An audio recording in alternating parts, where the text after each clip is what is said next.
अपने बिस्तर पर लेटी रूपाली फोन पर मनोज से प्यार भरी बातें कर रही थी। लेकिन मनोज ने जैसे ही रूपाली से अगले दिन होटल में मिलने की बात कही तो उसके दिल की धड़कनें तेज हो गई। उसे समझ नहीं आ रहा था कि वो उसकी बात का हाँ में जवाब दे या ना में। मनोज की बातों को सुनकर रूपाली ने अपने कांपते होठों से कहा, होटल? कौन सा होटल? Hotel blue diamond.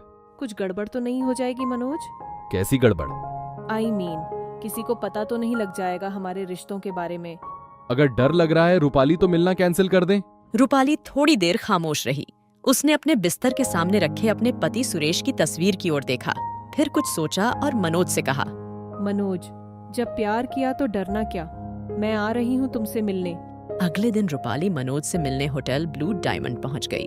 उसने लाल रंग की साड़ी पहन रखी थी, होठों पर उसी रंग की मैचिंग लिपस्टिक, कानों में बड़े बड़े टॉप्स और खुले बालों में वो किसी अप्सरा के जैसी लग रही थी। उसने होटल के रिसेप्शन पर जाकर कहा, रूम नंबर 311। होटल के रिसेप्शन पर खड़ी रिसेप्शनिस्ट ने उसकी ओर मुस्कुराकर देखा और कहा, 3rd फ्लोर, साइड से 4था कमरा। मेरी बुकिंग है आज की। जी मैम, ये रही आपके कमरे की चाबी। ऊंचे सैंडल पहने खटखट करती हुई रूपाली रूम नंबर 311 में पहुंची। दरवाजा खोला और कमरे में प्रवेश कर गई। अभी उसे कमरे में आए 5 मिनट भी नहीं हुए थे कि तभी दरवाजे पर दस्तक हुई। दस्तक की आवाज से रूपाली के दिल की धड़कन फिर से बढ़ गई। उसने अंदर से ही पूछा, कौन है? दूसरी तरफ से आवाज आई, रूम सर्विस। रूपाली ने जैसे ही दरवाजा खोला उसके चेहरे पर मुस्कान आ गई। मनोज तुम? नो रूपाली मैम, मैं तो रूम सर्विस वाला हूँ। ये कहते हुए वो कमरे के अंदर आ गया और रूपाली के पास घुटनों के बल पर बैठ गया और एक गुलाब का फूल उसे देते हुए कहा, मैम बताइए ये बंदा आपकी क्या खिदमत कर सकता है? रूपाली ने उसके हाथों से गुलाब लिया और कहा, बस ये बंदा मुझे ढेर सारा प्यार करे, खूब ढेर सारा। ये कहकर वो मनोज के गले लग गई। कुछ देर बाद वह सुध बुध भुलाकर एक दूसरे में खो गए। रूपाली शादीशुदा थी। सुरेश से 3 साल पहले ही उसकी शादी हुई थी, लेकिन सुरेश कारोबार में इतना उलझा रहता है कि उसे रूपाली की कोई फिक्र नहीं होती। 11 जनवरी को दोनों की शादी हुई थी।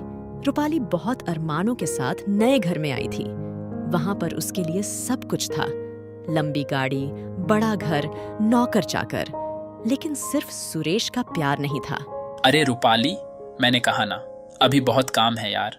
माल की सप्लाई बाकी है, कुछ नए ऑर्डर भी मिले हैं, उनके लिए रॉ मटेरियल का अरेंजमेंट भी करना है। सुनो ना, 2 महीने रुक जाओ ना, फिर हम चलेंगे हनीमून पर। कोई नहीं, वो आपने ही कहा था इसलिए मैंने याद दिलाया। वैसे भी काम तो काम है, वो तो करना ही है। लेकिन शादी के 3 साल हो गए। सुरेश के वो 2 महीने आए ही नहीं जब उसने वादा किया था कि वो हनीमून पर जाएंगे। रूपाली ने भी उससे कहना छोड़ दिया। उसे समझ आ गया था कि सुरेश सिर्फ अपने कारोबार से प्यार करता है। रात के 12 बज गए। हर दिन यह इतनी देर से आते हैं। अरे, काम कौन नहीं करता, लेकिन काम के चक्कर में अपने घर को, अपनी बीवी को भूल जाना सही तो नहीं है। मुझे तो लगता है ये घर सिर्फ सोने के लिए आते हैं। इनका बस चले तो ये ऑफिस में ही सो जाएं। पिछले 2 सालों से सुरेश शादी की सालगिरह पर रूपाली को बाहर ले जाने की बात कह रहा था, लेकिन वो भी उसे याद नहीं रहता। शादी की 3री सालगिरह की बात है। अरे रूपाली, मैं प्रॉमिस कर रहा हूँ, आज मैं बिल्कुल भी नहीं भूलूंगा। आज हम दोनों न सिर्फ बाहर खाएंगे बल्कि लॉन्ग ड्राइव पर भी चलेंगे। और अगर मैं भूल भी गया तो मुझे शाम को 7 बजे कॉल करके याद दिला देना। ठीक है, चलो अब मुझे जाने दो, एंड हैप्पी एनिवर्सरी। ये कहकर सुरेश फैक्ट्री के लिए निकल गया। रात के 8 बज गए। सुरेश घर नहीं आया। रूपाली ने उसे कॉल किया। क्या हुआ सुरेश, आप अभी तक निकले नहीं? 8 बज गए हैं। रूपाली, माय डियर वाइफ, मैं भूला नहीं हूँ, थोड़ी देर और यार, मैं निकलता हूँ।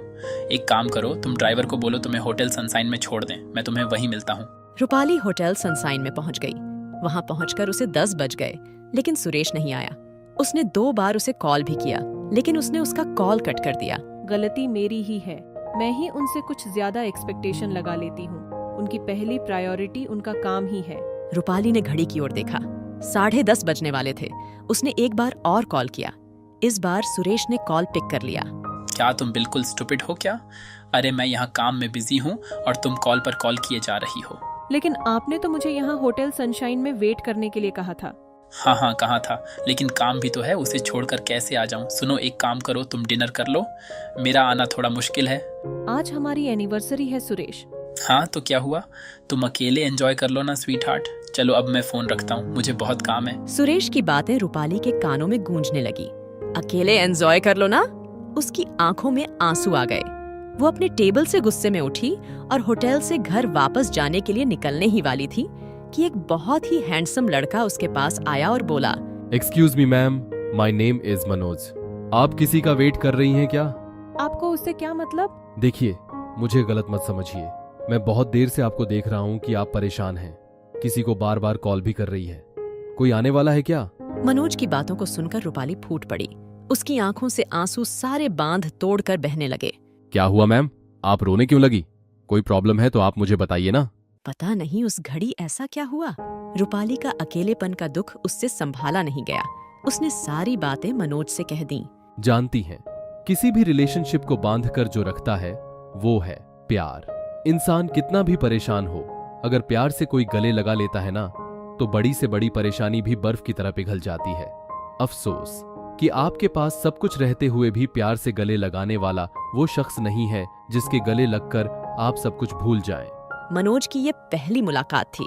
उस पहली मुलाकात में मनोज का जादू रूपाली पर छड़ गया था। मनोज एक सिंगर था।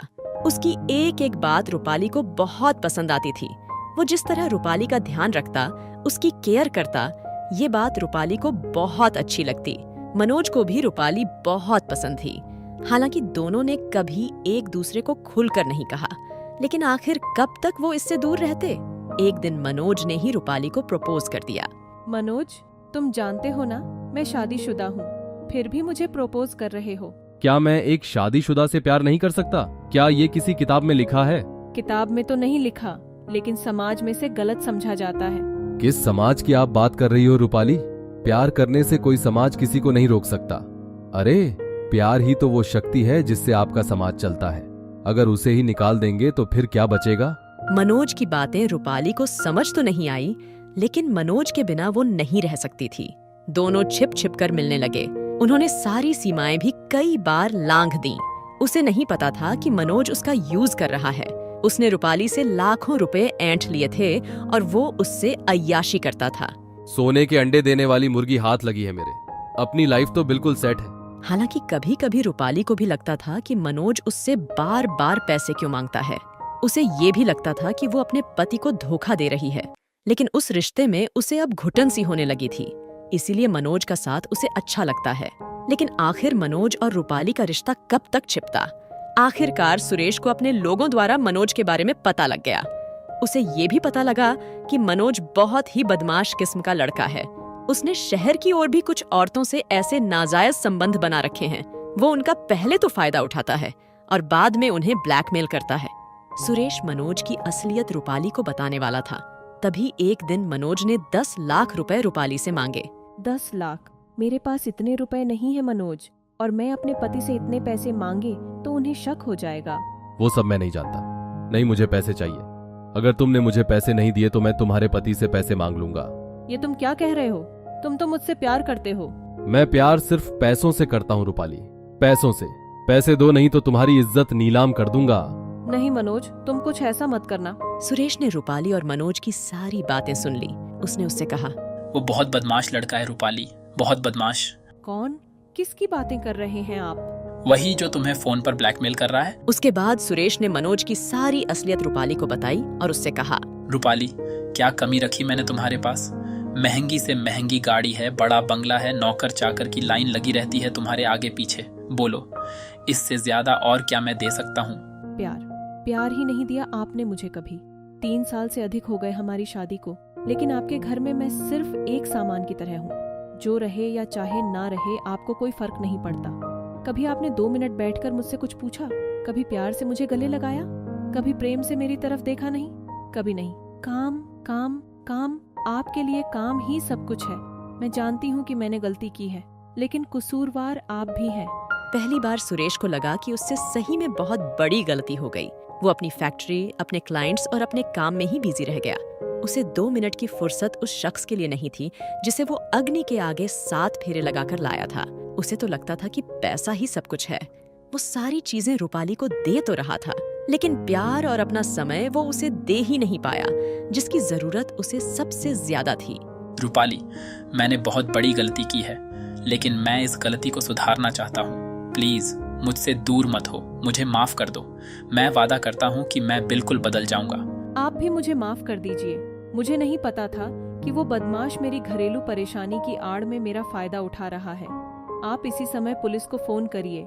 मुझे उस बदमाश को सबक सिखाना है। रूपाली ने सुरेश को माफ कर दिया। गलती दोनों तरफ से हुई थी, उन दोनों को एहसास था। उसके बाद सुरेश बिल्कुल बदल गया।